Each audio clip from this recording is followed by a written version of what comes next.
Good morning. Can everybody hear me all right? Would like to get started with the presentation.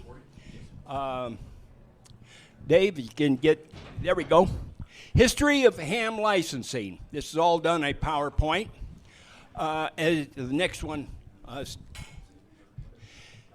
it all started as a direct result of the sinking of the Titanic. Marconi licenses was required, and they stripped them of that capability so they could put the different countries and the ITU regions in control of the different licensing. Morse code speed requirements rose from 5 to 10 words a minute. 1920s, here's where it really gets started. Amateur first class and second grade licenses were developed. First class was those folks who went to a facility for an exam, actual exam, and the others were administered by individuals. Spark gap was eliminated in 1925 and 26. 1927, the Federal Radio Communications formed the civilian licensing, and the government licensing was handled by somebody else.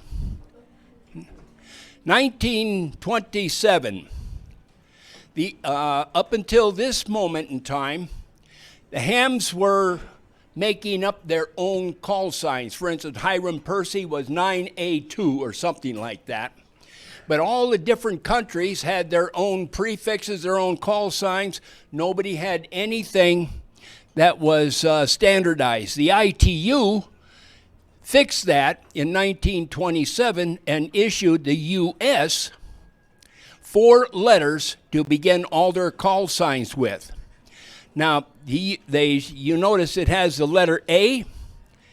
There's a lot of countries today that have A as a prefix. For instance, the country of Oman is A41. But the U.S. is the only one that use double letter, 2-letter, for the extra class beginning with the A. In 1928, the first call signs issued with the W prefix. That includes extras and the generals. At the end of the decade there, 1929, is when the FCC started issuing license band operations on harmonically related frequencies. Now, the 160 is 3.6 megahertz, and double that is 1.6, so it goes up the 80 meter band, and they were doubled from there. That's why they were harmonic. And if any of you remember the original transmitters that were rock-bound, crystal controlled, the VFOs that were sold were all harmonically related. And this is why. Next one, Dave. 1930. AM allowed on 20 meters. This was big. This was a big increase in capabilities for the hams, for voice operations. 1932 Communications Act, still in effect, and it was also created when the Federal Communications Commission, FCC, was established, and they had the licensing authority for civilian and government uses. 1934 is when logbooks were required for all hams. Next one, Dave. 1945, 6 meters and 2 meters added, forcing ham to change the 5 meters and 2 1/4 meters. 10th call district was added, and 11 meters was added to the ham bands on a shared basis, which is kind of interesting. 1951, this is where some of the major changes first came in. Tech and amateur extra license were added. ABC and license became advanced, general, and conditional. The conditional license was developed for those folks who lived 250 miles or more away from an FCC testing facility. So there were a lot of folks that got the conditional license. They had the same privileges as a general, but it was basically done by mail. Novices were plus H was added, 5 word a minute, but the novice license was limited to 1 year. And also, this when the W prefix was running out and the FCC started issuing the K prefix. 1952 is when the 15-meter band was added. Next one. 50s continued. 1952, special privileges for advanced and amateur extras were withdrawn, meaning generals had all of the privileges, all the frequencies in those bands. 1955, 160 meters was returned to the hams with many restrictions. Some of those restrictions were lifted. Now you can run full power on 160 meters, plus all the modes, digital, CW, and the like. Class D license band on 11 meters, and hams then lost it to the CBers, 1958. And 1958 also was the first 2x2 call signs issued to those folks that not novice license. The novice license, when it was first issued, was a K prefix with the second letter as a N, meaning novice. And when those folks upgraded to conditional or general, they kept the call sign, the suffix, but dropped the N call. Okay, next one. 1960s. 1967, incentive licensing removed privileges from the generals and made exclusive advanced and extra sub-bands on those bands there. Now, this is where the bottom 25 kilohertz on each of those bands was restricted to the amateur extras. Why? Most people don't know this. But this is where the crossover is for our ITU regions, Region 2, crossover to the other Regions 1 and Region 3. In other words, it was a DX windows. Okay? Now, 1972, where VFOs were no longer rock-bound. In other words, they could use VFOs within the novice sub-bands on the various bands they had privileges on. They also widened the phone bands, which reduced the impact of incentive licensing. The widened sub-bands you can see on any FCC band plan, colored band plan. You can see it very, very clearly. 1975 is when the first N calls were being issued and started being issued to the amateur extras. So the 1x2s that were K and N were exhausted. They started issuing the 1x2s beginning with the N call. 1976 requirement removed to change call signs when moving to a different call area. So this allows you, for instance, a 5 could come up here to a 0 call and still keep his 5 call, or a 9 call, what have you. 1977, portable and mobile identifications no longer required. Right along with that was the removal of the requirement for you to send in your itinerary for a mobile operation when you're driving across country. That's when they rescinded that. Okay, 1977, instant upgrades became available. Means when you were a general and took the advanced class, as soon as you passed it and had your CSCE, you could use that portion of the bands. Experience requirements for extra was eliminated. in order to get the extra license up to this point, you had to not only pass the tests, but you also had to demonstrate to the FCC that you've had at least 2 years of experience in order to get your amateur extra. Now, the conditional class license was abolished. In other words, you couldn't even grandfather it back in. It was just totally eliminated. All right? 78 is when they changed the novice from 1 year to 5 years renewable, and then gave them access to some of the other bands. 79 is when they created the World Radio Conference, created the WARC bands. World Amateur Radio Conference is what WARC means. 30, 17, and 12 meters. Now here's the interesting thing. WARC bands are not authorized for contesting. If you make contacts on those 3 bands, they will not be counted for scoring. So don't use it, basically. Okay. Instant first access to 30 meters, that's the 10 megahertz band with restrictions. It's restricted to data and CW.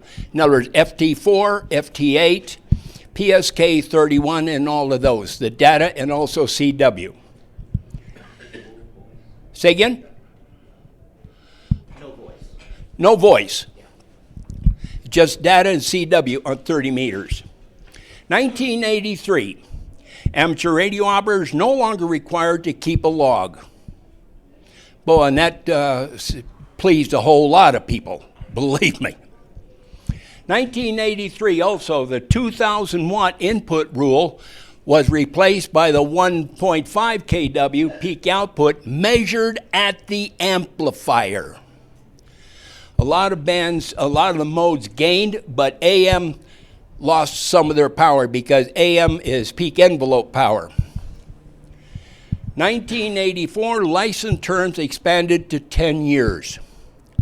Renewable for all of them, including the novice. And believe it or not, there's still some novice licenses out there.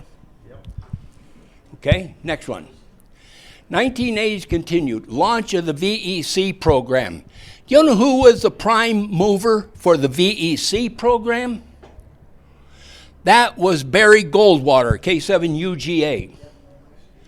He's the one that ramrodded that along with the VEC, ARRL, the Gordon West group, and the Anchorage, Alaska groups. They were the ones that ramrodded that. 1987, 10-meter sideband privileges 28.3 to 28.5 granted to novice and also Tech Plus. 17 meters becomes available. Now, the other neat thing about 17 and 12 meters, both of them, since they're still WARC bands, also is full power and all modes. Okay, Dave? 1991, no code tech. This was huge for a lot of people. They could pass their novice written, and then they had to pass the tech written, 2 different exams. And once that was accomplished, they got the no code tech. Vanity call signs became available. If you could find one that was not used or expired or what have you, you could get it as a free application. FCC reduced the number of classes to 3 and reduces code speed to 5 words a minute. Those folks that had advanced class could still keep their advanced class license on renewals, but no more advanced class license be issued. 2006, all CW requirements for ham license abolished. There was a lot of people that loved that. Next one. Current info, $35 exam fee. Now, this is going to be interesting. It's only for new license vanity call sign, or renewal. Anything else for administrative changes or upgrades, there's no charge for it. So I hope that clears up. Now, one thing, when you try to go to the FCC website to renew, use your FRN number on your license that you have printed out, because it could have been corrupted somewhere along the lines, and I've had trouble with that, and I've had a lot of other people that have had trouble with it. Use your FRN number on your license. Make sure you use the right one. Dick? On the fee or no fee, what about address changes? Is that That is considered administration. Yes, if for upgrade of address change, that is considered an administrative change.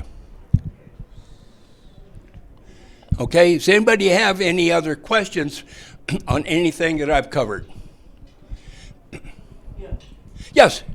Why did they introduce the $35 fee? What? Why did they have a $35 fee? Why was it introduced? they wanted money? It's their processing fee. That's what FCC says. Oh. It's nothing that we did. In fact, the league tried to interfere or intervene on that, and they dropped it from $50 to $35. That's the best they could do. It may not be in the too distant future they'll eliminate that fee again, like they had a $12 fee for your first CB license, and then they eliminated that. So take it for what it's worth. Anybody else have any other questions? Yes. Yeah, grab the microphone.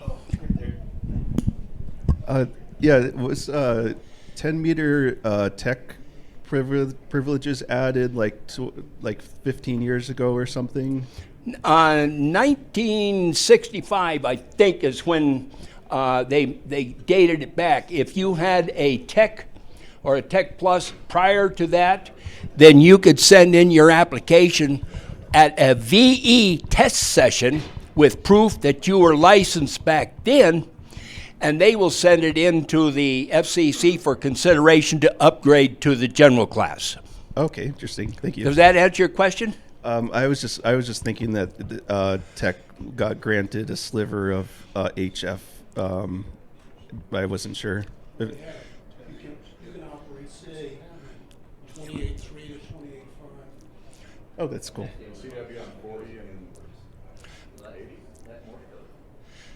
Now, I had a gentleman come into one of my test sessions a while ago.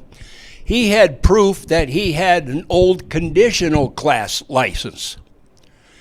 And his license completely was gone, so he had to retake the tech exam to prove that he had knowledge of the FCC rules and that sort of thing. He passed it, got a call sign, and then he sent in the proof of his previous license, and the FCC gave him back his general class license. So it can be done. Does anybody else have any other questions? All right. Folks, I want to thank you very, very much. This presentation was brought to you by the Northern Colorado Amateur Radio Club. For more information, visit our website, ncarc.net. Thanks for watching, and don't forget to like and subscribe.